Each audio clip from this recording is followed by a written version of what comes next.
L'inébranlable dans un futur lointain, où les avancées technologiques avaient transformé la face du monde, un héros émergea parmi les ombres des grandes cités, le capitaine Victor Delacroix. Dans l'ère des machines et des merveilles, Delacroix était connu pour être l'inébranlable, un homme dont la bravoure et la détermination semblaient défier les lois mêmes de la nature. Le capitaine Delacroix n'était pas un héros ordinaire. Il portait une armure révolutionnaire, fabriquée à partir d'un alliage mystérieux et résistant. Cette armure, qui brillait d'une lueur argentée, était à la fois légère et incroyablement robuste, offrant une protection contre les plus redoutables des dangers. Mais ce n'était pas tout, elle était équipée d'une technologie avancée permettant à son porteur de se régénérer après chaque combat, rendant Delacroix presque invincible. L'histoire débuta lorsque la paix fragile entre les nations fut menacée par l'émergence d'une organisation secrète, les Ombres Noires.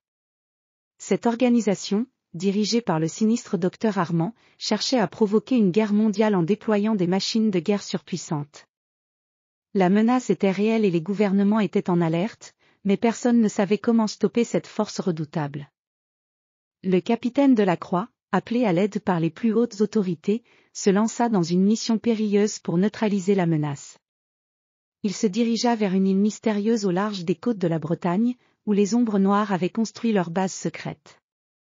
L'île était entourée d'une mer déchaînée, et une tempête violente s'abattait sur la région.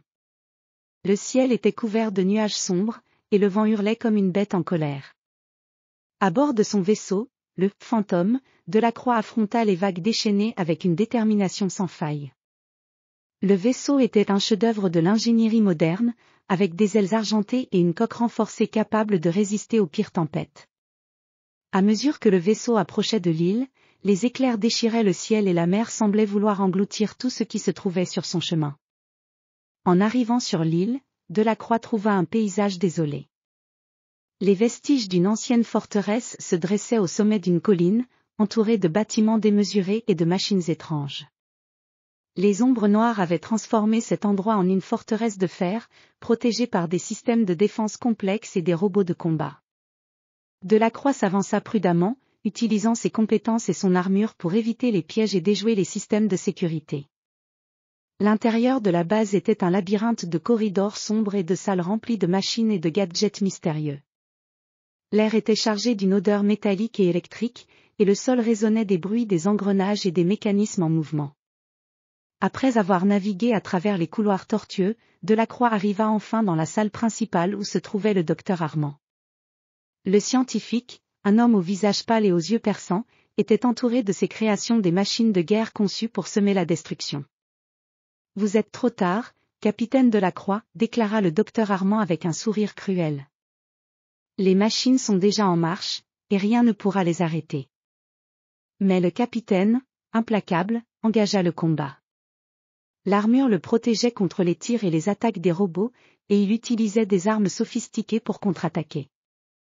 Les machines de guerre, bien que puissantes, étaient incapables de rivaliser avec la combinaison de force, d'habileté et de technologie du capitaine. La bataille fut intense, avec des explosions et des éclats de lumière illuminant la pièce sombre. Chaque coup porté par Delacroix était précis, chaque mouvement réfléchi. Malgré la puissance des machines ennemies, il semblait que rien ne pouvait ébranler sa détermination.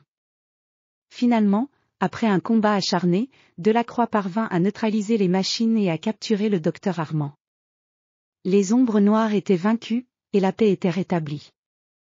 Le capitaine, bien que fatigué, se tenait debout au milieu des débris, un symbole de courage et d'espoir. De retour dans son vaisseau, Delacroix regarda l'horizon. Le ciel, maintenant dégagé, était illuminé par les premiers rayons du soleil. La tempête avait cessé, et la mer était calme. Il savait que le monde était un endroit plus sûr grâce à son courage et à son inébranlable détermination. Ainsi se termina l'aventure du capitaine Victor Delacroix, l'inébranlable, dont le nom serait gravé dans les annales de l'histoire comme celui d'un héros dont la bravoure et l'intégrité avaient triomphé des ténèbres.